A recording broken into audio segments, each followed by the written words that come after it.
Baik, kita mulai acara kita pada pagi ini. Baik, saya ucapkan Assalamualaikum warahmatullahi wabarakatuh. Selamat pagi dan salam sejahtera untuk kita semua.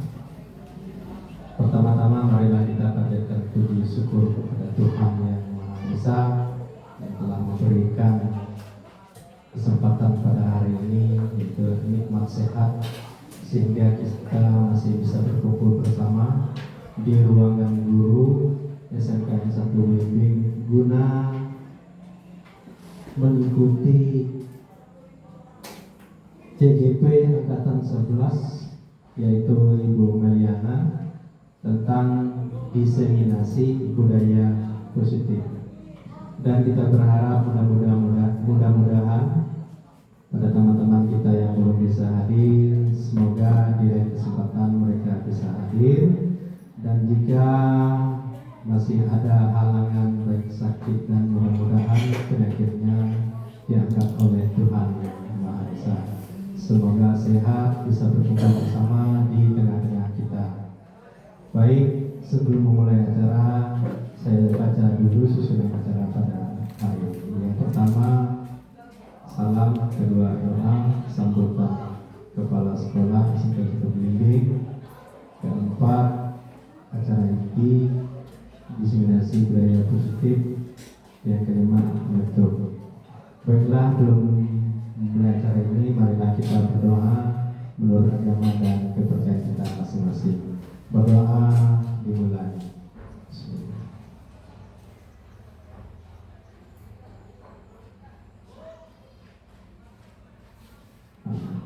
Doa selesai. Baik, acara selanjutnya yaitu diseminasi budaya positif yang disampaikan oleh Ibu Meliana kepada Ibu Meliana SPD, dipersilakan.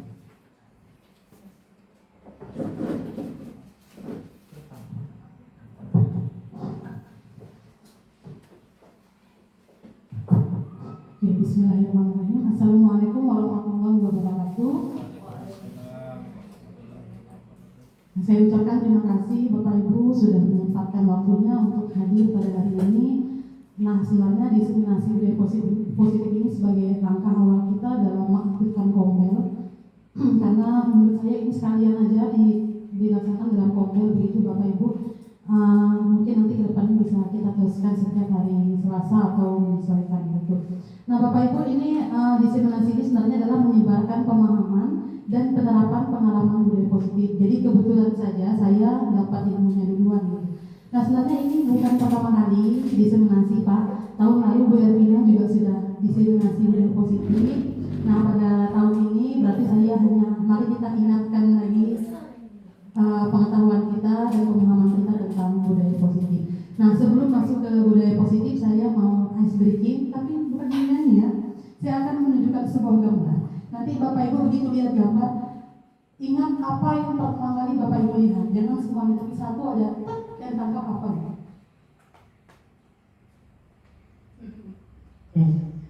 Sudah?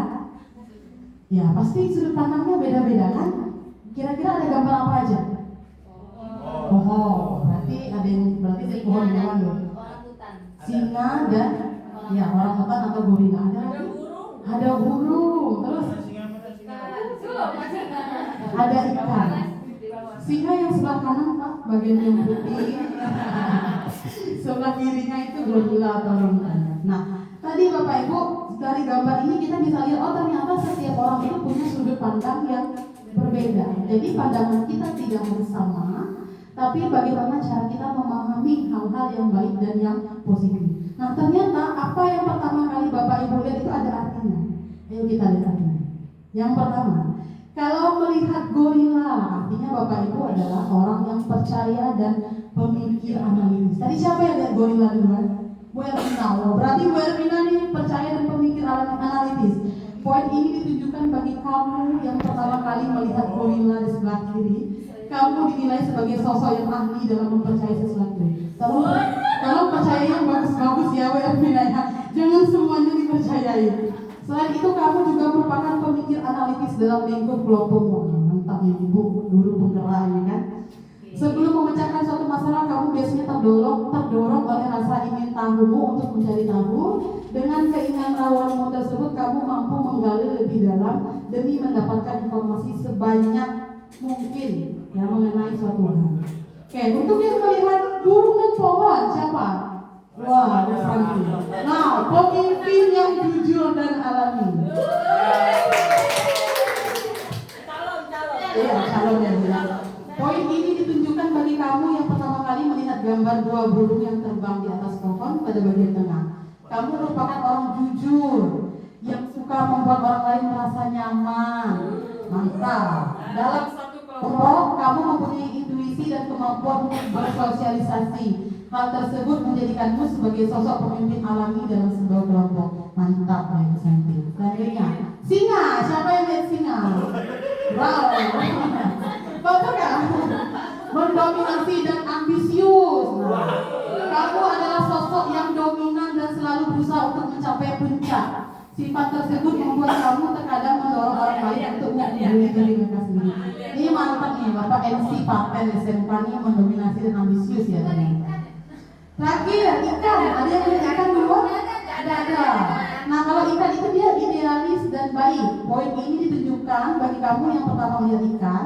Kamu merupakan salah satu orang di antara 1% yang dapat melihat ikan karena hewan ini tersembunyi di bagian bawah. Perlu diketahui kamu dinilai sebagai sosok yang idealis dan baik. Berarti bisa melihat hal kecil ya yang tak disadari oleh orang yang lain. Nah, itu yang meja aja ya Bapak ya. Nah, Bapak Ibu ini hiburan, jangan terlalu dimasukin hati. Saya jadi khawatir ya, nanti jadi dipikir gitu kan. Ini hiburan aja ya Bapak Ibu. Oke, sekarang kita masuk ke tentang budaya positif. Oke, kan tahun lalu udah pernah nih dibahas. Mungkin masih ada yang ingat apa sih budaya positif? Mungkin ada yang mau menyampaikan pendapatnya. Silakan, Dea. Boleh.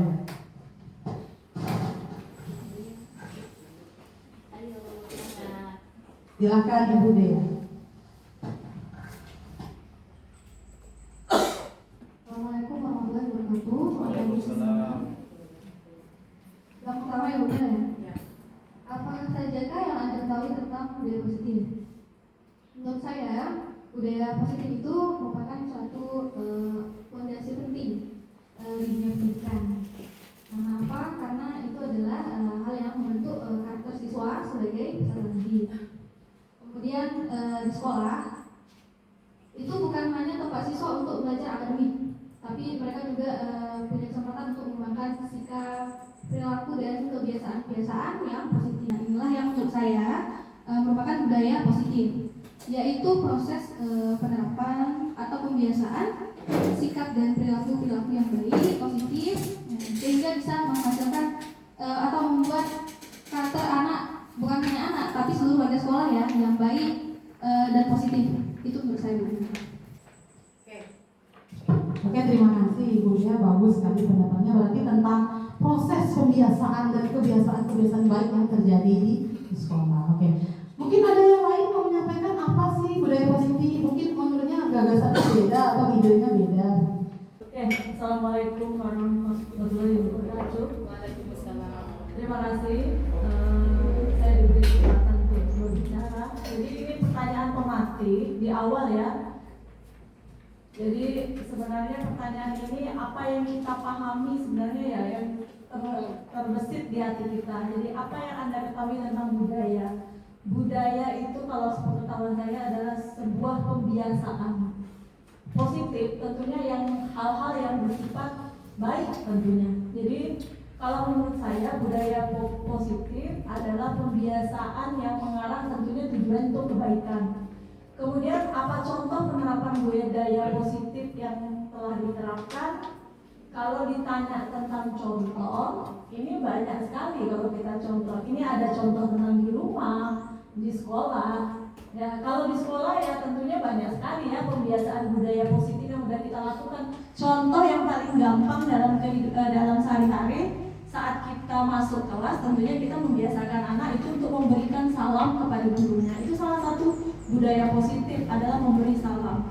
Kemudian kalau pembiasaan di rumah itu banyak sekali tentunya diterapkan siapa-siapa sama orang tua anaknya. Kalau mau saya sebutkan satu persatu contohnya tentunya nggak bisa, banyak sekali ya. Saya rasa itu saja dari saya. Lebihnya, Assalamualaikum warahmatullahi wabarakatuh. Tepuk tangan dulu lah. Buat satu. Ya. Oke. Yang bapak-bapak. Yang bapak lagi perwakilan. Ya, tentang bapak-bapak. budaya positif. Bapaknya hanya 3, 4. Ya. Bapak-bapak, menurut bapak-bapak nih, apa nih budaya positif? Atau mau ke pertanyaan nomor 2? Apa contoh penerapan budaya positif? Mungkin selama ini udah pernah menerapkan tapi tidak sadar kalau itu tuh ternyata budaya positif gitu. Kira-kira apa? Silakan Pak Adu. Pak Adu. Pak Adu boleh Pak Adu. Iya. Budaya positif Pak Adu. Sekaligus contoh.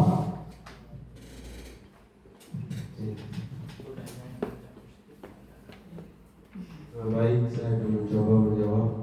Budaya positif adalah budaya yang mengarahkan kepada implementasi nilai-nilai Pancasila dalam kehidupan sehari-hari. Contoh, anak berdoa saat mulai pelajaran itu mencerminkan nilai ke-1 Pancasila. Kemudian barangkali di rumah ya sholat atau beribadah, itu cermin nilai positif. Menghormati orang tua juga demikian. Sekian, terima kasih. Oke, terima kasih ya Pak Adu ya, karena guru PKN langsung menghubungkan ya dengan Pancasila. Ya, 5 sila itu. Oke, kita sudah dapat ya inti pengertiannya Bapak Ibu. Budaya positif pembiasaan karakter-karakter baik di rumah maupun di sekolah gitu kan. Nah, karena kan kita tetap harapannya itu anak-anak punya kebiasaan-kebiasaan baik, karena Bapak Ibu dari hal-hal kecil yang kita lakukan lama-lama jadi kebiasaan. Kebiasaan-kebiasaan itu akan membentuk karakter. Selanjutnya, ini kalau menurut dari info yang saya dapat, budaya positif adalah lengkapnya nilai-nilai, keyakinan dan kebiasaan-kebiasaan di sekolah yang berpihak pada murid agar dapat berkembang menjadi pribadi yang kritis, penuh hormat dan tanggung jawab. Mengapa sih Bapak Ibu budaya positif kok harus kita terapkan? Yang pertama, dengan menerapkan budaya positif itu kita mendukung pembelajaran jadi kondusif, jadi nyaman gitu kan, Bapak Ibu, jadi aman, anak-anak belajarnya juga enak. Kemudian budaya positif itu dapat membentuk karakter baik peserta didik dengan apa? Dengan kebiasaan-kebiasaan yang kita lakukan tadi. Kemudian dengan adanya budaya positif kita dapat menciptakan pembelajaran yang berpihak pada murid. Lalu kita dapat menciptakan lingkungan belajar yang menjadi menyenangkan. Jadi anak-anak kan kalau belajar suasananya aman, nyaman itu senang, enak kan belajarnya. Beda kalau datang sekolah aja sudah merasa tidak nyaman kan, berarti dia sudah tidak ada lagi semangat atau motivasinya untuk mengikuti pembelajaran. Nah, bagaimana kita menerapkan budaya positif itu? Untuk membangun budaya positif sekolah perlu menyediakan lingkungan yang positif, aman, nyaman, agar siswa merasa merdeka, mandiri dan bertanggung jawab. Bagaimana Bapak Ibu budaya positif bisa kita wujudkan? Ada banyak cara sebenarnya. Yang pertama dengan adanya disiplin positif, kemudian adanya keyakinan kelas, kemudian ada posisi kontrol diri, kebutuhan dasar manusia, hukuman, konsekuensi, reward, dan restitusi. Mungkin dari 6 poin ini ada yang sudah pernah Bapak Ibu lakukan? Yang mana? Keyakinan kelas ya, hampir semua guru dan wali kelasnya sudah menerapkan. Restitusi mungkin sudah ada sebagian yang menerapkan. Oke. Nah, yang pertama tadi dengan adanya disiplin positif, Bapak Ibu. Disiplin positif itu adalah pendekatan yang digunakan untuk mendidik dengan melakukan kontrol diri dan membentuk kepercayaan. Disiplin positif akan membawa murid kepada nilai-nilai kebajikan yang sesuai dengan profil pelajar Pancasila. Nilai kebajikan itu ada banyak ya Bapak Ibu, tidak bisa saya sebutkan satu. Contohnya tanggung jawab, itu kan nilai kebajikan, disiplin, mandiri, gotong royong, kerjasama, saling menghargai. Nah, kalau Bapak Ibu sudah buat keyakinan kelas kan pasti pakai nilai kebajikan. Nah, itu yang termasuk ke dalam nilai-nilai kebajikan. Bagaimana menerapkan disiplin positif? Yang pertama, tanpa kekerasan dan ancaman, tetapi melalui komunikasi. Jadi kita nggak boleh ngancam anak. Awas kau ya. Kalimat-kalimat seperti itu tidak boleh digunakan. Jadi anak-anak tuh merasanya, aku nih, saya nih diancam gitu kan. Jadi merasanya nggak aman dan nggak nyaman gitu. Kemudian memahami konsekuensi dan tanggung jawab dari perilaku dan diri. Jadi anak-anak itu kalau kita buat keyakinan atau misalnya ada aturan, itu kan biasanya ada konsekuensi. Jadi anak itu sadar sendiri, kalau saya tidak meyakini, saya tidak menjalankan, itu ada konsekuensi yang harus saya jalani. Jadi tidak perlu kita ngancam-ngancam, dia harus sadar akan konsekuensi dan tanggung jawab dari perilaku yang dia lakukan.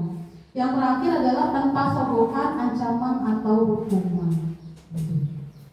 Nah, disiplin positif ini akan melahirkan nilai-nilai kebajikan dari profil pelajar Pancasila. Kan ada 6 dimensi yang diharapkan dapat tumbuh dari profil pelajar Pancasila. Yang pertama adalah beriman, bertakwa kepada Tuhan Yang Maha Esa dan berakhlak mulia, berkebinekaan global, bergotong royong, kreatif, bernalar kritis dan mandiri. Nah, 6 nilai ini yang diharapkan dapat tumbuh di karakternya murid.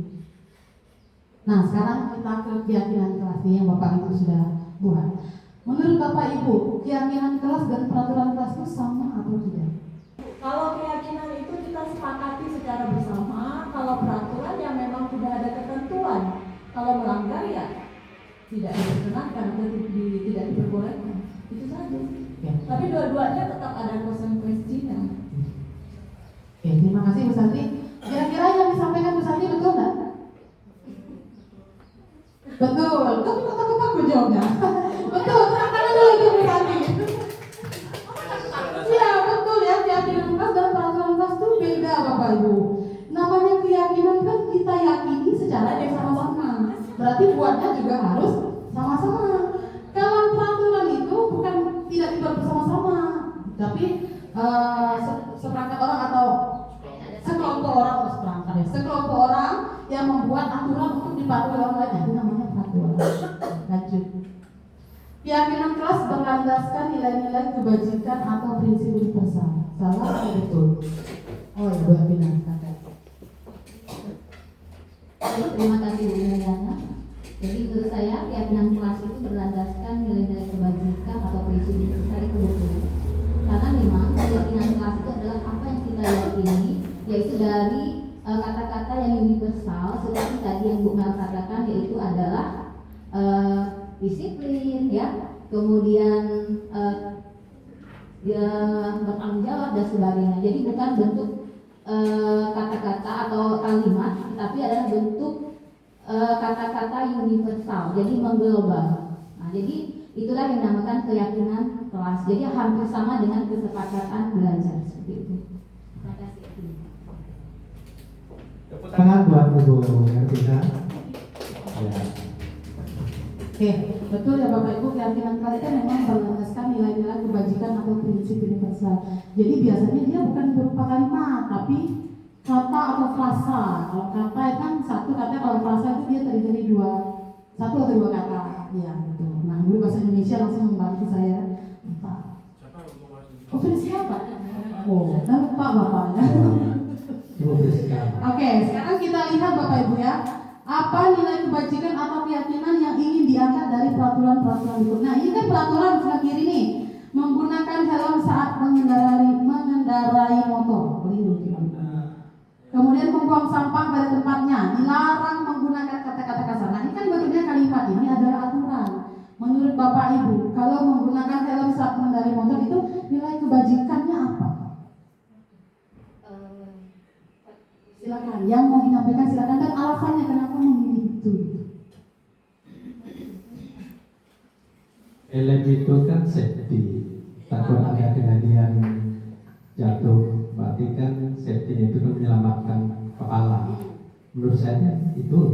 Terima kasih. Berarti apa nilainya? Menyelamatkan kepala.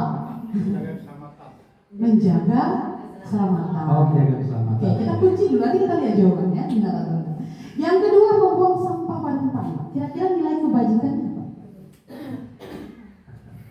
Nilai kebajikannya ya kalau sampah dibuang pada tempatnya berarti tempatnya kan jadi bersih, indah dan nyaman. Ya itu sih biar ibaratnya gimana ya, kalau udah bersih nyaman kan semuanya merasa nyaman, lingkungan sekitarnya juga akan nyaman. Itu kebajikannya. Ya nilai plusnya sehat. Iya sehat. Berarti nilai kebajikannya apa Bu? Sehat. Sehat. Oke, sehat. Kita lihat nanti ya. Terima kasih Bu Santi. Bu Ervina. Oh ya, Bu Ervina. Yang mana nih? Jadi biar ibu aja ya. Jadi kalau menurut saya membuang sampah pada tempatnya itu adalah bukan dari segi kesehatan sebenarnya, tapi adalah bagaimana kita menjaga kebersihan saja. Terima kasih.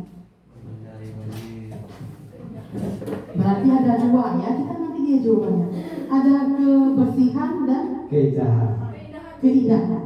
Yang ketiga, dilarang menggunakan kata-kata kasar. Berarti apa nilai kebajikannya? Sopan santun, terus saling menghargai, saling menghormati gitu. Oke, kita kunci ya tadi. Sekarang kita cek jawabannya. Jeng jeng. Yang pertama, aturan menggunakan helm saat mengendarai motor harusnya nilainya kebajikannya adalah keselamatan atau menjaga keselamatan. Yang kedua, membuang sampah pada tempatnya, menjaga kebersihan. Kalau mau jawabnya menjaga keindahan juga tidak ada masalah. Kan tujuan kita apa? Kita maunya indah, berarti menjaga keindahan. Kalau kita maunya bersih, berarti menjaga kebersihan. Dia tidak terikat ya Bapak Ibu. Yang ketiga, dilarang menggunakan kata-kata kasar.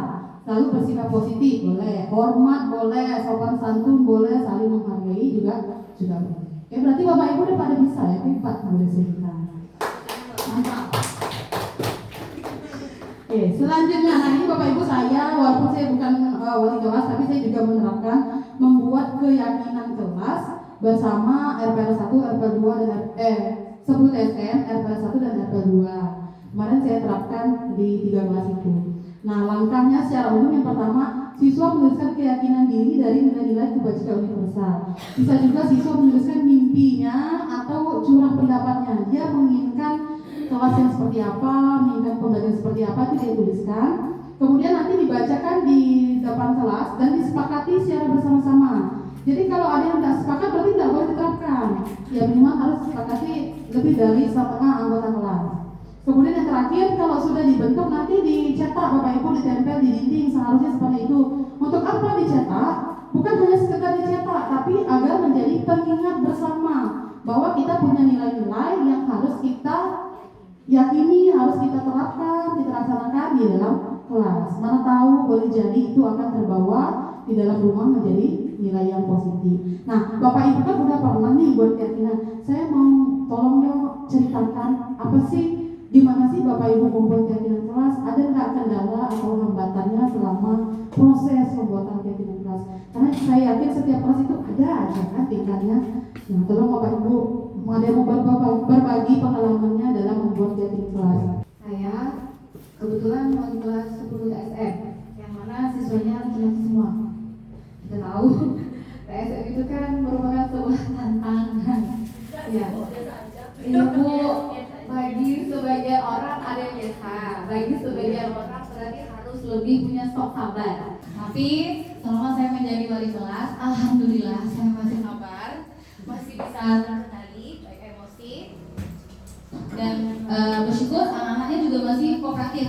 Ya, kami sudah membuat keyakinan kelas di mana anak-anaknya semuanya aktif membuat keyakinan kelas.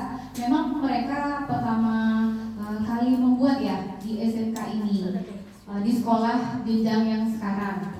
Mereka tentunya masih bingung, bertanya seperti apa sih keyakinan kelas, untuk apa sih Bu? Itu memang tercetus juga pertanyaan, dan kewajiban kita memang menjelaskan kepada mereka untuk memberitahu apa sih keyakinan kelas. Oh, berarti kita membuat sebuah kesepakatan bersama yang mana kita harus saling menjaga, menghormati, dan menjalankan kesepakatan tersebut. Nah, di situ banyak yang menuliskan karena momennya apa ya, kemarin sempat ada yang berkelahi, bullying ya. Nah, di situ memang paling banyak mereka menuliskan saling toleransi, menghargai agama masing-masing itu banyak juga. Terus menjaga kebersihan, mereka sadar ternyata laki-laki biasanya mohon maaf itu jorok kan. Dan itu juga banyak mereka tulis menjaga kebersihan. Saya bersyukur, oh ternyata mereka nih sadar kalau mereka ini harus bersih, meskipun kebersihan mereka ya tentunya lebih kalah daripada anak perempuan. Nah, terus apa ya, mereka menuliskan tadi saling menghargai atau toleransi, kebersihan, menghargai guru katanya. Semoga guru-guru yang masuk di situ merasa dihargai, ya. Nah, setelah membuat itu, saya minta anak-anak untuk menempelkan ke depan papan tulis. Jadi mereka secara bergantian maju untuk menempelkan apa yang sudah mereka tulis. Terus dari hasil yang sudah kami tempel bersama itu, saya memandu mereka untuk membacakan satu-satu, ya, yang mana kita pilih yang memang suara tebalnya juga kita dan saya juga berusaha untuk mengarahkan nilai kebajikan yang universal yang bisa kita terima bersama. Nah, memang kemarin juga belum kami buat di Canva, baru kami tulis aja mentahnya. Bukan ditulis tapi ditempel di papan itu baru mentahnya aja. Ini juga ada siswa yang alhamdulillah aktif, dia bilang, "Bu, saya nanti buatkan di Canva ya." Oh boleh, saya bilang. Semoga apa yang kami buat bisa kami yakini bersama, kami jalankan bersama. Semoga juga untuk guru-guru yang masuk mungkin ada sedikit menyinggung atau anak-anak apa sih keyakinan yang sudah kalian tulis, tolong dijalankan, karena memang beda ya Bapak Ibu, anak laki-laki dengan perempuan itu memang laki-laki harus lebih banyak diulang atau diminta untuk mengingat kembali. Terima kasih. Baik, terima kasih Bu Rika. Berarti kemarin tidak ada kendala atau hambatan ya? Anak-anak bisa mengikuti, ya, alhamdulillah. Ada lagi Bapak Ibu yang mau bercerita tentang pembuatan keyakinan kelasnya? Ya, yang wali kelas, Iya, yang wali kelas mungkin gimana? Bu Solma Ada buat Bu sama anak-anak? atau Ibu Fiska? Ada. Ya, mungkin berbagi, silakan.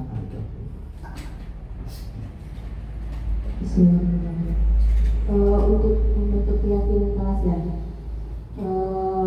kalau di kelas 11 RPL 2 kemarin buat kesepakatan, berarti bersama-sama membuatnya dan harus disepakati, dilaksanakan supaya bisa berjalan sesuai yang sudah direncanakan. Terus kalau misalkan ada yang tidak setuju dan lain sebagainya, berarti kan harus mencari yang diyakini bisa dijalankan. Nah, kalau misalkan dibuat tapi tidak dijalankan, berarti sama dengan dikalikan 0, kan? Cuman terkadang sudah dibuat juga masih bisa tidak dijalankan, hanya ada beberapa misalkan, tapi setidaknya sudah dibuat, harus dijalankan. Semoga kedepannya bisa lebih baik lagi. Ya, terima kasih Bu Bu Solma. Iya, sama-sama Pak Bu. Terima kasih ya Bu Salma atas berbagi pengalamannya.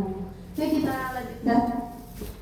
Oke, nih, apa yang harus dilakukan jika keyakinan kelas tidak dilaksanakan? Misalnya, ada siswa kita namanya terlambat datang ke sekolah. Menurut Bapak Ibu, Doni ini harus diapakan? Apakah saya harus bilang, Doni lari keliling lapangan 10 kali? Kira-kira boleh nggak ya bersikap seperti itu? Nggak boleh. Kenapa? Silakan Bu Fiska. Ya, Fiska. Silakan Ibu. Oke, terima kasih. Menurut saya, ya, jika siswa terlambat untuk datang ke sekolah, apakah boleh atau tidak untuk dihukum, ya kan? Contohnya yaitu lari di lapangan. Menurut saya punya pengalaman, ya, di mana pada waktu itu pada tahun 2021, kalau tidak salah ya, saya menghukum siswa karena terlambat dan tidak mengerjakan tugas selama 3 minggu berturut-turut. Saya minta dia lari di lapangan sebanyak 30 atau 40 kali, dan di situ ada efeknya, siswanya tidak sekolah karena sakit. Jadi berdasarkan pengalaman tersebut, saya mengambil suatu simpulan bahwa ini sudah tidak boleh dilakukan lagi karena dampaknya sangat besar. Karena kita tidak tahu apakah fisik orang itu kuat atau tidak. Jadi kalau bicara apakah boleh dihubungi dengan seperti itu, saya rasa sudah tidak boleh. Terima kasih. Terima kasih. Jadi saya berarti belajar dari pengalaman dia. Hebat, dia berani ngomong sampai 30 saya.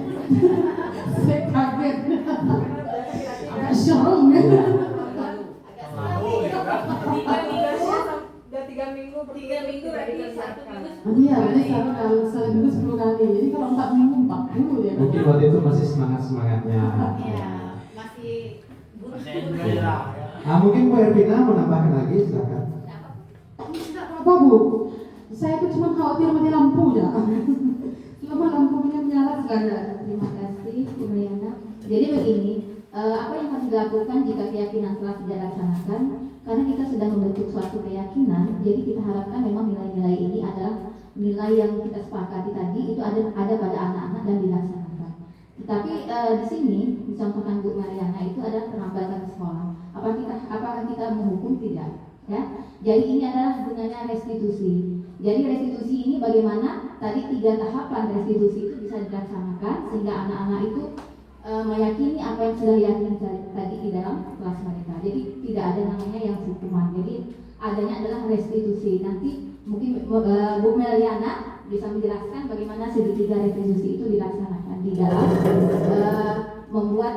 di dalam melaksanakan keyakinan kelas. Terima kasih.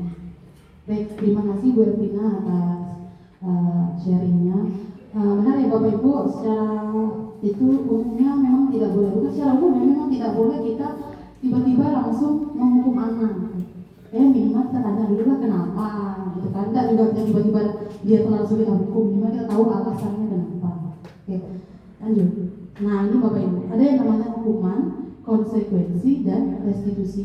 Yang tidak boleh itu adalah hukuman. Kalau konsekuensi itu boleh Bapak Ibu. Misalnya kan kita punya keyakinan, terus kita sepakati bersama-sama. Kalau misalnya ada yang tidak menjalankan keyakinan, ngapain nih? Nah itu namanya konsekuensi. Jadi kalau misalnya ada anak terlambat saat membuat keyakinan, kan misalnya kita buatnya disiplin ya. Kita sepakati nih, kalau bisa Bu gimana kalau udah buat keyakinan tapi masih ada terlambat. Kita sepakati Bu yang terlambat nanti cuci WC ya Bu. Satu kelas sepakat. Nah begitu ada yang terlambat, dia menjalani konsekuensi. Itu boleh, yang penting disepakati dulu bersama-sama, bukan tiba-tiba memberi hukuman cuci WC. Nah setelah anak menjalani konsekuensi, barulah kita lakukan restitusi. Untuk apa? Supaya dia bisa memperbaiki kesalahannya. Dia sadar kalau yang dia lakukan itu tidak benar dan tidak baik gitu Bapak Ibu. Nah bukan berarti sudah direstitusi kemudian lalu dimaafkan gitu saja, tidak menjadi konsekuensi. Itu juga tidak boleh. Jadi dua-duanya harus dijalankan dengan bersama-sama. Mau restitusi dulu baru menjalani konsekuensi, atau dia menjalani konsekuensi baru restitusi, tidak apa-apa. Yang tidak boleh adalah anak itu tidak dibimbing, tidak dibina, tidak dibuat menyadari apa kesalahannya. Lanjut. Nah, kita sebagai guru nih Bapak Ibu yang tadi sebagai penghukum ya, kalau ada ya sebagai penghukum. Nah, di situ ada 5 posisi kita sebagai guru. Yang pertama penghukum, dari yang tiba-tiba siswa telat langsung dihukum. Berarti Bu Friska tahun 2021 penghukum. Ya, mudah-mudahan 2024 enggak ya Bu ya. Nah, setelah penghukum yang paling sadis memang penghukum ya Bapak Ibu, karena tidak lagi mempertimbangkan alasan gitu, tiba-tiba hukum. Yang kedua adalah pembuat rasa bersalah. Nih contoh kalimatnya, kamu tidak kasihan kan ya orang tuamu? Nah, guru BK langsung senyum. Itu adalah kita membuat siswa merasa bersalah gitu. Kayaknya apa yang dia lakukan tuh salah semua. Kemudian adalah sebagai teman. Yang keempat sebagai pemantau, yang kelima sebagai manajer. Apa bedanya? Nanti kita lihat apa bedanya. Nah, ini ciri-ciri posisi kontrol. Kalau penghukum itu nada suara tinggi, woi sini kau. Nah, itu nada suara tinggi. Kayaknya Bu Santi. Anda selalu nada suara tinggi tidak selalu sebagai penghukum. Namanya juga ciri-ciri. Maka melotot, cari menuju-nuju, awas ya. Nah, itu adalah hukum dan menghakimi. Yang kedua adalah pembuat rasa salah. Nada suara memelas. Kamu tak kasihan kan dengan ibu? Kamu tak kasihan kan dengan orang tua? Nah, hal itu sedih, bahasa tubuh merapat pada anak dan lesu. Itu pembuat rasa bersalah. Yang ketiga adalah teman. Nada suara ramah, akrab, bahasa tubuh merapat pada murid, mata dan senyum jenaka. Nah ini kalau yang udah biasa bersahabat dengan murid ya biasanya gitu kan, santai aja gitu dia menghadapi muridnya. Kemudian yang pemantau, ada suara datar, bahasa tubuhnya formal. Kalau pemantau ini lebih ke ini Bapak Ibu, kita kan punya keyakinan misalnya atau punya aturan. Nah kita lihat nih, anak ini menjalankan itu sesuai dengan aturan atau enggak. Nah itu namanya pemantau. Yang terakhir adalah manajer, ada suara tulus, bahasa tubuh tidak kaku dan mendekat ke murid. Nah ini yang paling disarankan ya Bapak Ibu, yang manajer. Karena dengan menjadi manajer ini kita membantu murid menyadari bertanggung jawab secara penuh atas diri. Jadi jangan memaknai manajer itu jadi kayak manajer di perusahaan, Bapak Ibu, bukan itu maksudnya ya. Manajer itu maksudnya kita memimpin siswa menjadi fasilitator siswa untuk menyadari tanggung jawabnya. Oke, sekarang kita nonton video Bapak Ibu ya. Lihat perbedaan 5 posisi kontrol tadi. Silakan menyaksikan.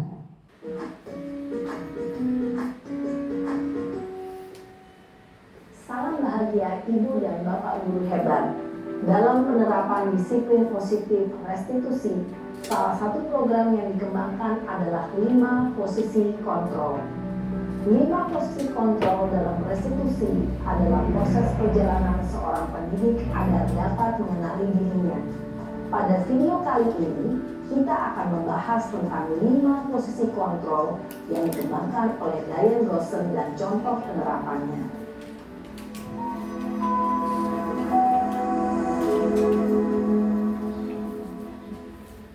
5 posisi kontrol itu adalah 1. Posisi penghukum, 2. Posisi pembuat merasa bersalah, 3. Posisi teman, 4. Posisi pemantau atau monitor, dan 5. Posisi manajer. Untuk lebih memahami kelima posisi tersebut, mari kita saksikan kasus Naren yang terlambat hadir 20 menit di sekolah dan melihat bagaimana kelima posisi kontrol dalam menghadapi masalah tersebut.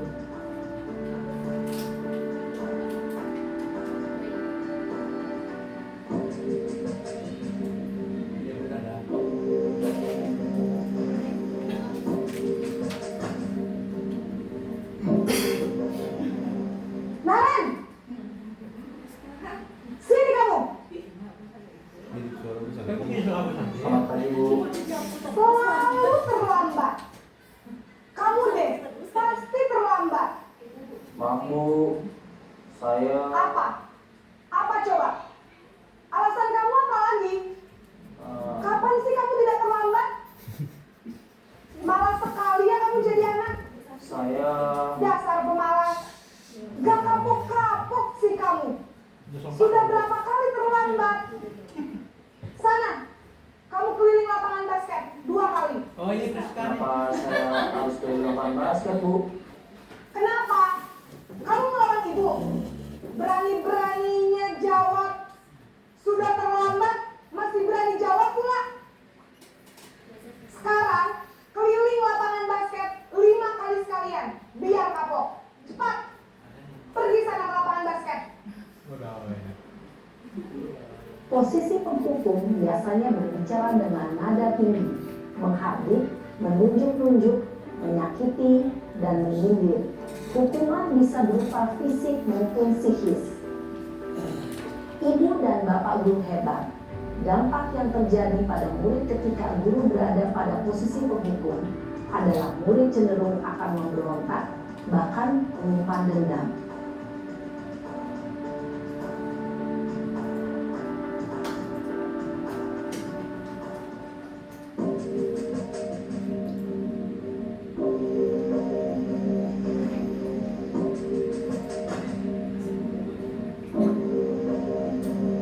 Naren,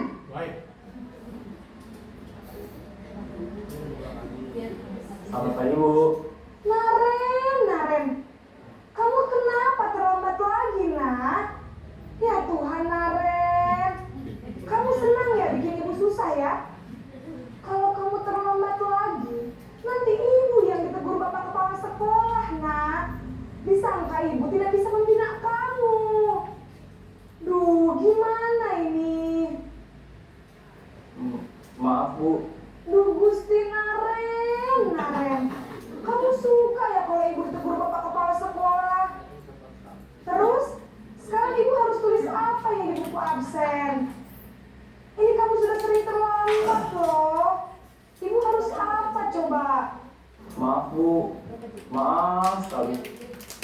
Ya sudah, lain kali jangan bikin ibu susah lagi ya nak ya. Ibu tidak akan kuat lagi kalau kamu gini terus. Bisa jantungan kalau ibu ditegur bapak kepala sekolah. Sana cepat ke kelas. Maaf ya Bu, maaf sekali.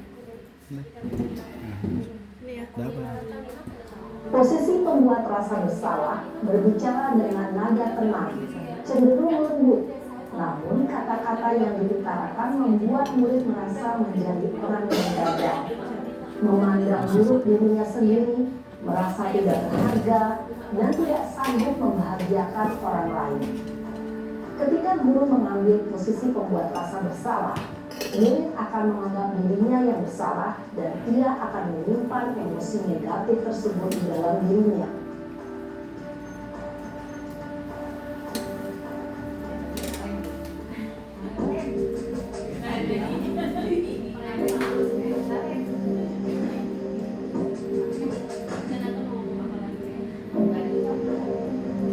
Naren!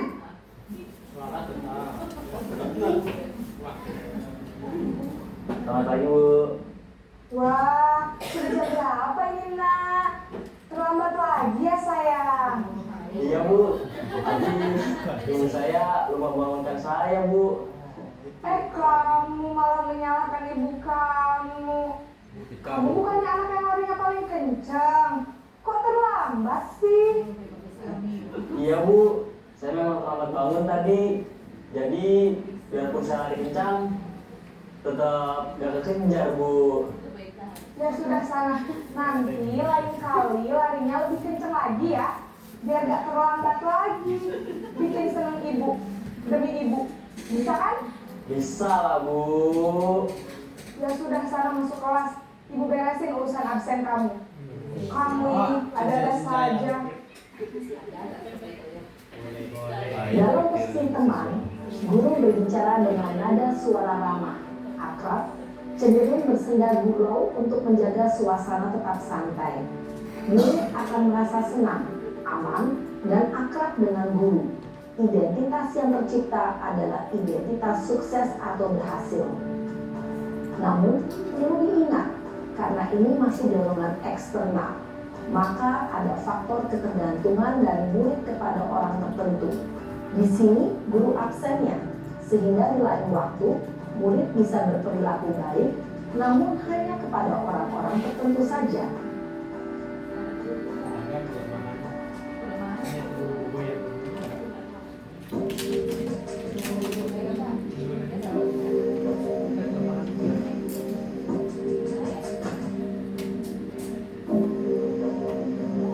Naren!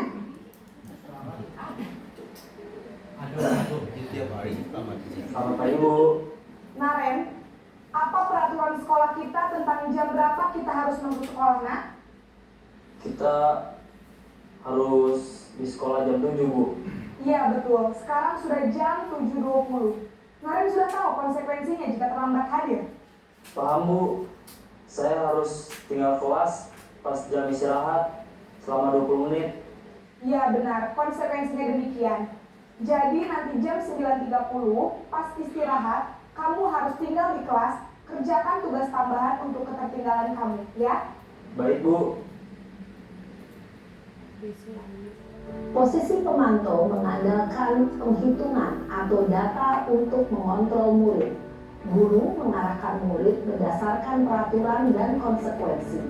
Seorang pemantau menunjukkan bahasa tubuh dan ekspresi wajah yang datar dan cenderung formal.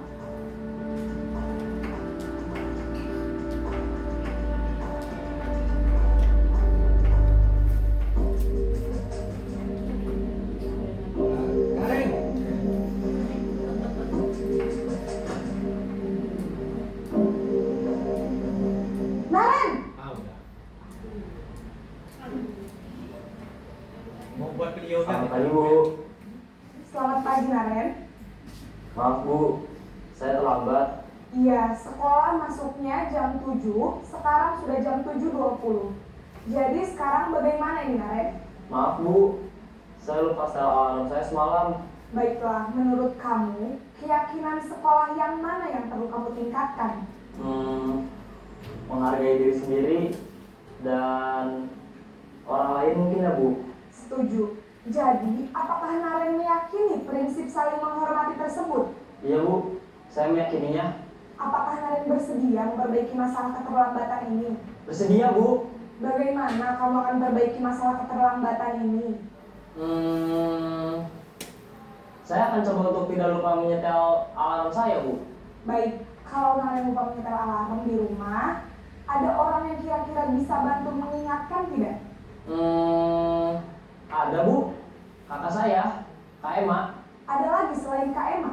Selain Kak Emma, ada ibu saya. Baik, jadi yang mengingatkan Naren adalah Kak Emma dan ibu kamu ya? Kira-kira akan mulai start alarm kapan nih Naren? Setelah pulang sekolah, akan segera saya lakukan. Baik, jadi Naren akan setel alarm untuk bangun besok pagi dan akan diingatkan oleh kakak dan ibunda Naren ya. Ada lagi yang mungkin perlu dilakukan Naren agar tidak terlambat bangun lagi? Tidak ada Bu. Baik Naren, terima kasih untuk kerjasama kamu. Sekarang kamu perlu kembali ke kelas untuk belajar. Baik Bu, terima kasih. Posisi manajer adalah posisi kontrol yang disarankan untuk membimbing murid memiliki sikap disiplin yang positif, yaitu murid yang mandiri, bertanggung jawab, dan dapat memecahkan masalah. Tujuan dari posisi ini adalah agar murid dapat berefleksi atas tindakannya. Guru akan dengan tulus memberikan pertanyaan-pertanyaan bermakna, sehingga membuat murid dapat belajar dari kesalahannya dan mencari sebuah solusi untuk menyelesaikannya. Ibu dan Bapak guru hebat, setelah mengamati adegan kelima posisi kontrol tadi, kira-kira posisi mana yang paling ideal? Posisi mana yang dapat menunjang motivasi intrinsik murid? Ya, tentu posisi manajer. Posisi ini memang posisi ideal yang ingin dituju setiap pendidik. Pada posisi inilah, guru dapat menerapkan disiplin positif yang berpihak pada murid, yang memerdekakan murid. Perjalanan seorang pendidik tentunya tidak mudah untuk sampai pada posisi seorang manajer. Namun, tujuan kita pasti, yaitu menciptakan murid-murid yang mandiri, merdeka, dan bertanggung jawab. Semoga penggambaran 5 posisi kontrol yang telah diperlihatkan ini dapat menjadi ajang refleksi bagi kita semua, agar dapat terus mengasah dan menerapkan disiplin positif yang memerdekakan murid. Mari terus berlatih dan bersemangat. Selamat menerapkan. Salam dan bahagia Ibu dan Bapak guru hebat.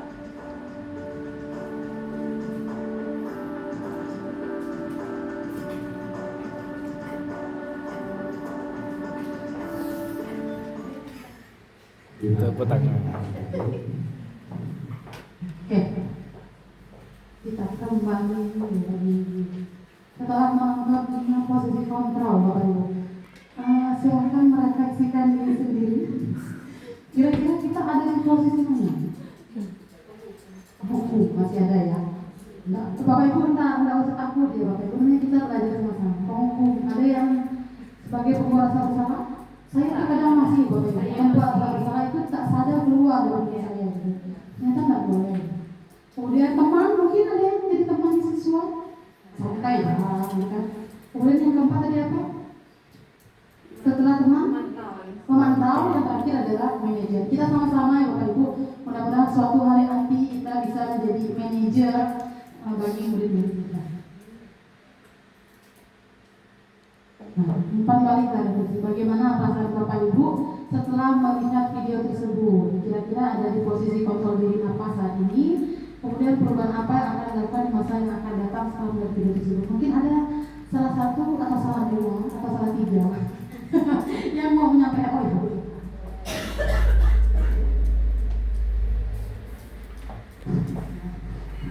Terima kasih. Bagaimana perasaan saya setelah melihat video tersebut? Tentunya banyak hal yang harus diperbaiki, dan tentunya juga banyak ilmu yang bisa saya ambil, saya contoh yang baik. Kira-kira ada di posisi kontrol diri apa saat ini? Jujur, terkadang sendiri memang belum sempurna, belum sesuai dengan apa yang di video tersebut. Terkadang kita bisa menjadi penghukum, terkadang kita bisa menjadi Rasa bersalah. Iya, rasa bersalah. Dan biasanya memang saya sering buat anak merasa bersalah. Kamu nggak kasihan dengan orang tua kamu yang udah kerja. Kamu nggak kasihan dengan diri kamu sendiri, itu memang ya, karena kita refleks ya. Nah, kira-kira saya masih ada di posisi rasa bersalah dan memantau. Menjadi posisi teman itu pernah, tapi juga tidak seperti yang di video pakai sayang ya, karena kita melihat apa ya, siswa kita ini kan cukup dewasa dan remaja, jadi memang penggunaan kata-kata abang dan kakak gitu. Perubahan apa yang akan saya lakukan di masa datang setelah melihat video tersebut, tentunya berusaha untuk menjadi yang manajer. Tentu itu butuh proses, tidak mudah, dan kita harus lebih mengontrol emosi tentunya, dan melihat serta mendengarkan terlebih dahulu alasan siswa tersebut. Dan juga benar, kita itu tidak boleh mendikte apa yang kita mau, tapi kita lebih membuat siswa seperti di posisi manajer, dialah yang menemukan solusi atas masalah dia sendiri, karena memang siswa itu yang membuat kesalahan sendiri dan dia yang hanya bisa mengambil kesimpulan apa yang terbaik untuk dirinya sendiri. Terima kasih. Tepuk tangan dulu buat Ibu Eka. Ya, jadi Ibu Eka ini memposisikan diri di pemantau sama membuat rasa sama. Ya. Oke, kembali ke Bu Hen. Terima kasih Pak Put, terima kasih Bu Eka. Saya setuju, agak repot ya kalau sayang-sayangan dengan siswa SMK kan pastor, sayang gitu kan. Astagfirullahaladzim. Kita lanjutkan. Sekarang kita masuk ke penerapan segitiga restitusi. Tadi kan Bapak Ibu yang pertama ada menghukum, yang saat siswa salah kita langsung hukum. Kemudian ada yang kedua adalah konsekuensi, kemudian yang ketiga adalah restitusi. Apa sih tujuannya kita melakukan segitiga restitusi? Untuk menghasilkan murid yang bertanggung jawab dan mandiri. Nah, seperti apa nih prosesnya atau tahapannya? Kita lihat yang pertama, tahap yang pertama. Berdasarkan yang pertama itu menstabilkan identitas. Berdasarkan prinsip, membuat kesalahan adalah bagian dari proses pembelajaran. Jadi saat kita panggil siswa itu, kita bisa mulai dengan kalimat berbuat salah itu wajar, tidak ada manusia yang sempurna. Ibu bapak juga pernah melakukan itu. Jadi kita tuh terkesan tidak langsung menyalahkan dia. Jadi kita sebagai manusia juga pernah buat kesalahan sama seperti dia. Jadi kita tidak membuat identitas dia menjadi gagal. Kalau belum apa-apa ketemu dia udah bilang kamu tuh salah, dia tuh udah kecewa duluan. Walaupun sebenarnya mungkin memang benar salah, tapi mungkin kita bisa lebih mengatur bahasa yang kita gunakan agar anak itu tidak merasa gagal di awal. Kemudian tahap yang kedua adalah validasi tindakan salah. Misalnya kalimat mudahnya gini, menurut kamu yang kamu lakukan itu benar atau salah? Kan dia bisa berpikir tuh, oh saya salah, oh saya benar. Atau kalimat lainnya, kamu mungkin punya alasan mengapa melakukan hal tersebut, padahal kamu bisa melakukan yang lebih buruk ya. Jadi mending tidak ngapa-ngapain daripada langsung meninju gitu. Atau kamu patut bangga karena telah memiliki sesuatu yang penting buatmu. Atau kamu mempertahankan sesuatu yang penting bagimu. Nah, di sini kita memvalidasi tindakan dia. Biarkan dia menyadari yang dia lakukan itu benar atau salah. Kemudian tahap yang ketiga selanjutnya menanyakan keyakinan. Setelah kita menstabilkan identitas, dia tidak merasa gagal, kemudian dia tahu apa yang dia perbuat itu salah atau benar. Yang terakhir adalah kita menanyakan keyakinan. Apa keyakinan kelas kita? Apa keyakinan sekolah kita? Kira-kira kalau dilanggar itu benar nggak ya? Seperti apa gambaran sebuah kelas yang ideal menurut kamu? Nah, ini kita Bapak Ibu menggali, membuat anak menyadari tanggung jawab apa yang harus dia lakukan. Kamu mau jadi apa? Gitu kan? Mau jadi orang seperti apa? Apakah mau jadi orang yang bisa menjalankan keyakinan atau yang acuh tak acuh dengan keyakinan yang sudah Nah ini adalah tahapan segitiga restitusi. Nah Bapak Ibu, sebenarnya kalau kita lihat kalimatnya agak kaku ya. Nah kalau kita sekali-sekali melakukannya itu memang kaku, memang harus sering diulang-ulang supaya kalimatnya jadi lebih santai. Kan nggak mungkin Bapak Ibu hari ini dipanggil terlambat, pakai bintang kelas kamu, besok telat tanya lagi, pakai bintang kelas kamu. Masa selama 3 kali dipanggil nanya keyakinan gitu kan? Nah nanti seiring dengan seringnya kita melakukan restitusi itu kalimat kita akan menjadi lebih natural gitu. Nggak harus selalu menanyakan keyakinan gitu Bapak Ibu. Lanjut. Nah ini beberapa miskonsepsi Bapak Ibu. Saya tahu mungkin termasuk saya ya, awalnya saya tidak setuju nih, zamannya Bu Ermina men-share ilmu ini. Saya tidak setuju dengan segitiga restitusi. Kenapa? Enak benar dia buat salah, tiba-tiba dimaafkan. Itu dalam hati saya Bapak Ibu ya. Setelah saya sendiri mempelajarinya, saya paham. Nah, penerapan budaya positif itu berarti tidak ada aturan atau konsekuensi. Salah. Walaupun ada segitiga restitusi, tetap ada konsekuensi. Dalam hidup bermasyarakat, selalu ada tatanan atau aturan dengan konsekuensi dari setiap tindakan yang dilakukan oleh anggota masyarakat.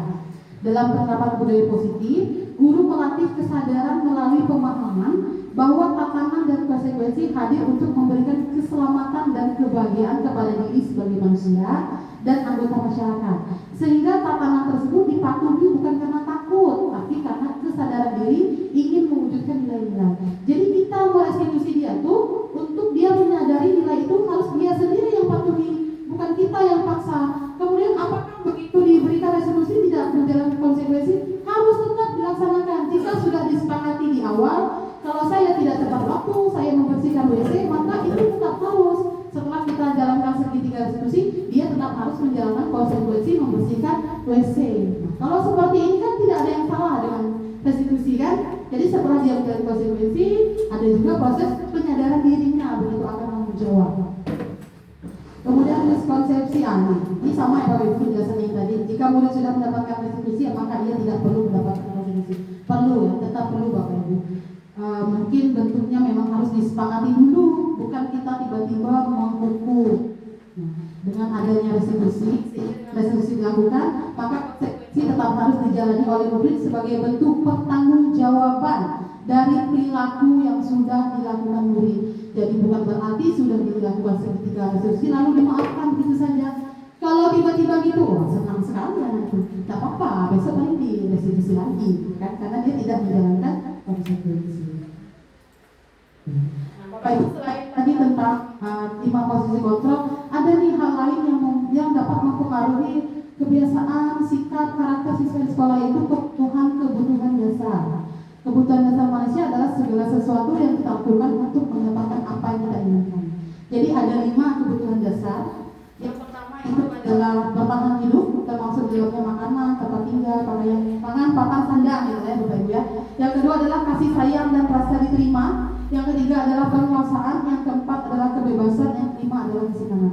Mungkin secara tidak langsung kita udah pernah ngalamin nih Bapak Ibu. Ada kan anak-anak yang di kelas tuh kayaknya cari perhatian. Nah bisa jadi dia memang di rumah itu tidak dapat perhatian. Jadi di sekolah begitu ada yang perhatikan, ramai orang, jadi dia mulai nih cari-cari perhatian untuk kasih sayang. Kemudian penguasaan, kan ada nih anak-anak yang suka ngatur temannya kan. Begitu dia merasa dia mampu mengatur temannya, sok jago kata bahasa kita. Nah dia merasa dirinya itu diakui. Kemudian kebebasan, memiliki pilihan, mencoba hal baru, mampu mengendalikan arah dirinya. Dia tidak mau diatur, disuruh pakai kartika, pakai topi, tak mau. Saya nggak suka tuh katanya. Tuh, dia butuh kebebasan. Bisa jadi di luar dia tidak dibebaskan orang tuanya. Jadi begitu di sekolah, dia langsung melecar, liar gitu kan, nggak bisa dikendalikan. Yang terakhir adalah kesenangan. Ini bisa dilihat dari misalnya dia tidak senang dalam mengikuti pelajaran gitu kan. Dia merasa ini tuh tidak sesuai dengan apa yang saya rasakan gitu. Nah, secara langsung ya Bapak Ibu, bukan tidak langsung, secara langsung 5 kebutuhan dasar ini mempengaruhi sifat anak kita di sekolah. Kalau ada salah satu saja yang tidak terpenuhi, maka itu akan mengganggu proses belajarnya. Makanya sering kita jumpai anak yang tidak konsen belajar, mengantuk, tidak termotivasi, tidak aktif. Nah, itu bisa jadi salah satu atau kelima-limanya itu belum terpenuhi di kebutuhan dasarnya. Lanjut. Nah, kesimpulannya Bapak Ibu dari semua yang sudah disampaikan. Jadi untuk membangun motivasi intrinsik anak itu kita bisa gunakan keyakinan kelas tadi, menerapkan disiplin positif juga boleh. Kemudian posisi kontrol yang disarankan adalah manajer, disarankan ya Bapak Ibu, kita dalam proses belajar tidak bisa tiba-tiba jadi manajer gitu. Kemudian penanganan kasus adalah restitusi, walaupun restitusi tidak juga merupakan adanya konsekuensi yang harus tetap dijalankan. Oke, terima kasih Bapak Ibu atas waktunya. Selesai sudah tentang diskriminasi positif. Sebelum mengakhiri ini saya mohon salah satu atau salah dua menyampaikan refleksi apa sih yang sudah Bapak Ibu dapatkan atau pelajari pada hari ini. Kita oke. Ya nih mikrofon. Terima kasih. Dari materi hari ini, pertama kesadaran kalau memang selalu di posisi penghukum, ya kan. Terus dari cara berbicara juga. Lalu kan kalau setiap guru mapel, kalau bukan wali kelas kan bikin keyakinan kelas kan, bikin keyakinan bukan keyakinan kelas, apa itu namanya, kesepakatan pembelajaran. Nah di situ selama udah untuk semester kemarin waktu wali kelas itu bikin keyakinan kelas tapi nggak ada restitusinya. Jadi kayak kalau misalnya kamu melanggar apa sih ya konsekuensinya akan diberikan gitu, nggak ada, hanya bikin keyakinan kelas saja gitu sampai di situ. Terus yang kesepakatan mata pelajaran sama, itu yang baru dibikin kemarin waktu masuk awal di 10 RPL 2 itu nggak ada resolusinya, nggak ada resolusinya. Jadi kayak ngerasa bikin kesepakatan kelas tapi kayak nggak ada endingnya gitu kan. Jadi setelah ini materi ini langsung kayak oh yaudahlah nanti berarti diperbaiki lagi, nanti berusaha untuk ngajak anak-anak apa sih yang mau dilakuin kalau misalnya nggak dilaksanain gitu. Terus untuk kalimat yang tadi katanya kalau misalnya ada pernah Bu Er udah pernah bilang kalau misalnya kesepakatan kelas itu harus hanya seperkata bukan per kalimat. Kalau per kalimat itu berarti peraturan ya kan. Nah dari situ oh iya berarti nanti diperbaiki lagi. Paling ada beberapa yang kayak misalnya kebersihan, disiplin, saling menghormati itu ada, tapi kayak misalnya bikin kalimat yang kalau terlambat ini gitu, itu kan anak-anak pengennya maunya dibedain dari disiplin gitu. Udah karena ngikut, tapi dipikir-pikir lagi selama materi ini, oh kayaknya emang harus disatuin aja, tapi ada restitusi yang harus disepakati lagi gitu setelah adanya kesepakatan itu tadi. Fakta kelas, ya itu aja sih. Makasih. Baik, terima kasih Ibu Rita. Mantap. Ya, berarti alhamdulillah ya dapat ilmu baru gitu ya. Ada lagi mungkin yang mau berefleksi? Siapa yang ada dapat ilmu baru? Nah ini saya ini masuk mau masuk mana nih? Saya bilang, saya ingatkan ya kalau mata pelajaran saya tolong HP-nya disimpan di pipa. Nanti kalau ada yang melanggar, nanti saya kasih sanksi 50.000, pakainya 1 minggu. Itu masuk kemana tuh? Kalau disepakati, bukan penghukum. Udah disepakati sih, tapi saya selalu setiap mata pelajaran mengingatkan. Bapak bukan penghukum. Kalau tiba-tiba Bapak nangkap anak bawa HP, bayar nggak 50.000? Itu penghukum. Tapi kalau disepakati bukan penghukum, berarti anak menjadi konsekuensi yang sudah disepakati. Ya. Berarti lebih ke pemantau. Lagi memantau tuh. Karena berdasarkan data. Oh iya. Oke, terima kasih. Data tadi kan berdasarkan dari konsekuensi kan? Ya, itu yang lebih pemantau. Berarti Bapak hanya melihat anak menjalani konsekuensi dari apa yang sudah disepakati. Pemantau. Oke, Bapak Ibu terima kasih atas kesempatannya. Mudah-mudahan ilmu sedikit ini yang saya bagikan dapat bermanfaat untuk kita semua. Kurang lebihnya saya mohon maaf. Saya akhiri. Assalamualaikum warahmatullahi wabarakatuh. Waalaikumsalam. Baik, terima kasih Bu Mariam SPD. Mudah-mudahan dengan dijabarkan tentang diseminasi budaya positif, mudah-mudahan kita tergugah mengikuti hal-hal yang positif sesuai dengan penjelasannya. Mudah-mudahan kita menjadi guru yang hebat semua di sini. Ya. Saya Prianto, mohon maaf jika membantu ada kata yang kurang berkenan, dan saya mengucapkan terima kasih kepada teman-teman yang sudah hadir, ya, meluangkan waktu untuk acara ini. Tapi saya rasa ini banyak hikmah dan manfaat bagi kita semua. Saya akhiri wabillahi taufiq hidayah. Wassalamualaikum warahmatullahi wabarakatuh. Selamat siang semuanya.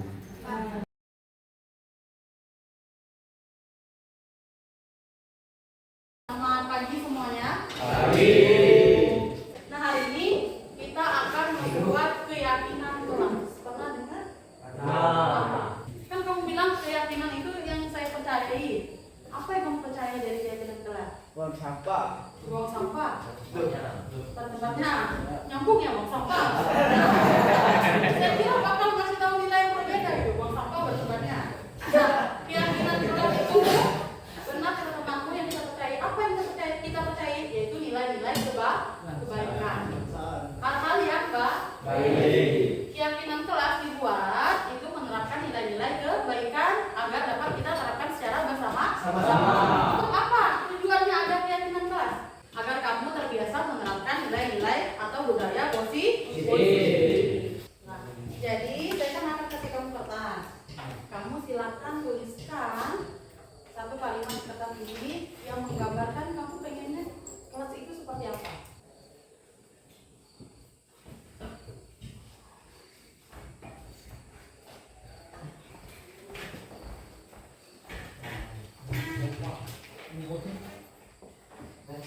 Sekali ditekan atasnya, bagian atasnya.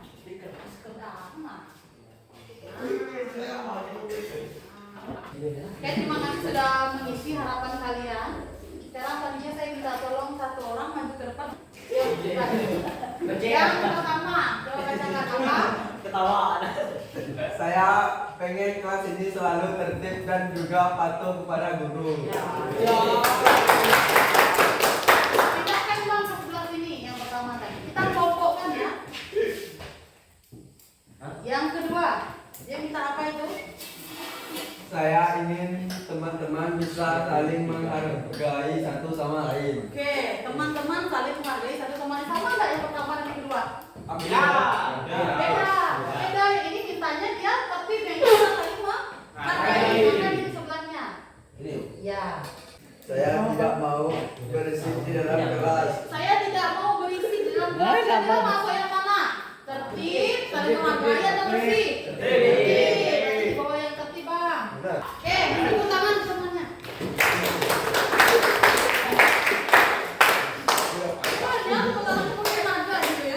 Oke, ini dari surat pendapat, maka kita kelompokkan menjadi ada 1, 2, 3, 4, dan 5. Di poin pertama, teman-temanmu ingin kelas ini menjadi tertib. Yang kedua, saling menghargai. Yang ketiga, bersih. Ya. Menjaga kebersihan. Oke, terima kasih karena kita sudah sama-sama mengisi ini, maka dapat kita simpulkan bahwa ada 3 nilai kebaikan yang harus kita terapkan di kelas. Yang pertama adalah tertib. Tertib termasuk di dalamnya adalah disiplin terhadap waktu. Maksudnya jam berapa? 7. Maka kalau lewat dari jam 7 namanya terlambat. Betul. Yang kedua adalah saling menghargai. Gimana caranya agar saling menghargai? Tidak suka?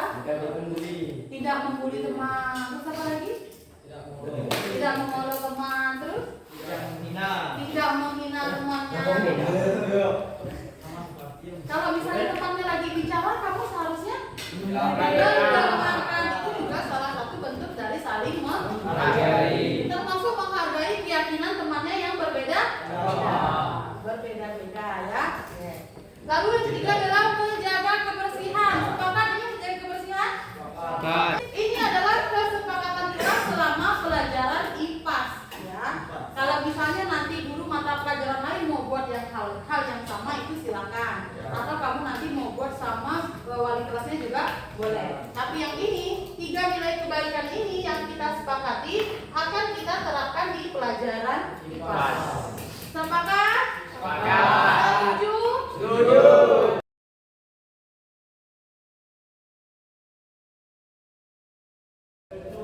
Assalamualaikum warahmatullahi wabarakatuh. Selamat siang semuanya. Nah, pada pertemuan hari ini kita nggak langsung ke sana.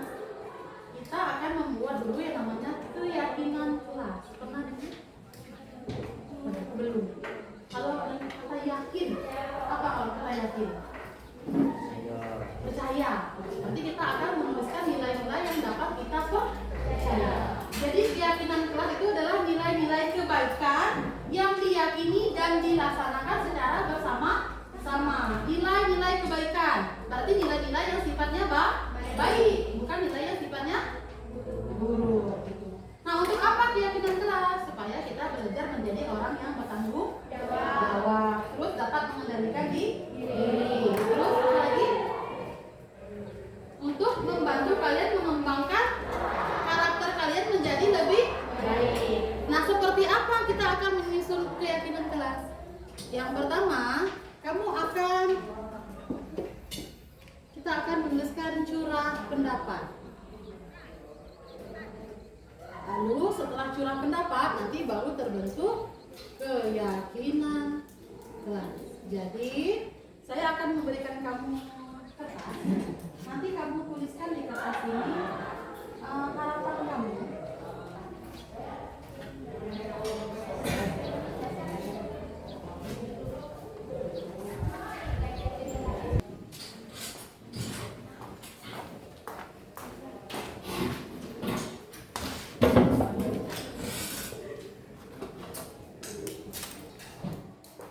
Nah, coba satu orang maju, tolong ibu bacakan tulisan temannya masing-masing.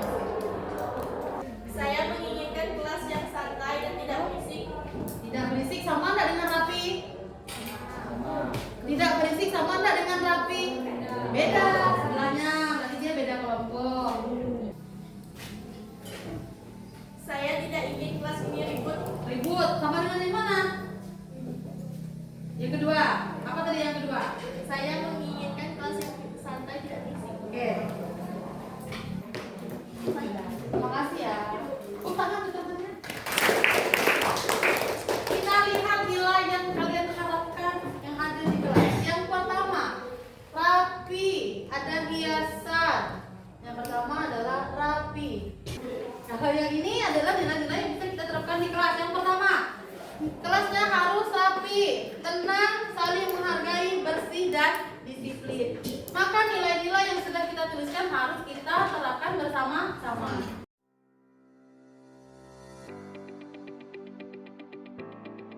Perkenalkan, nama saya Venata Mariska dari RPL 1. Perkenalkan, nama saya Nudia Mulyani dari kelas 10 RPL 2. Saya akan menceritakan pengalaman saya ketika membuat keyakinan kelas. Pada saat membuat keyakinan kelas, kami awalnya menulis curah pendapat kami pada secari kertas, lalu ditempelkan di papan tulis. Setelah ditempelkan pada papan tulis, kami sepakati bersama, dan setelah disepakati, kami cetak dan tempelkan pada dinding kelas. Perasaan saya pada saat membuat keyakinan kelas, saya awalnya merasa bingung, tapi saya juga merasa senang karena kami dapat terlibat dalam proses pembuatan keyakinan kelas. Perasaan saya sangat senang karena ini pertama kali saya membuat keyakinan kelas. Semoga keyakinan kelas yang sudah kami sepakati bersama dapat diterapkan oleh siswa-siswi RPL 1 dan kami juga dapat memiliki karakter yang baik. Semoga keyakinan kelas yang telah dibuat bisa diterapi dan dipatuhi oleh siswa-siswi kelas 10 RPL 2. Sekian dari saya, terima kasih.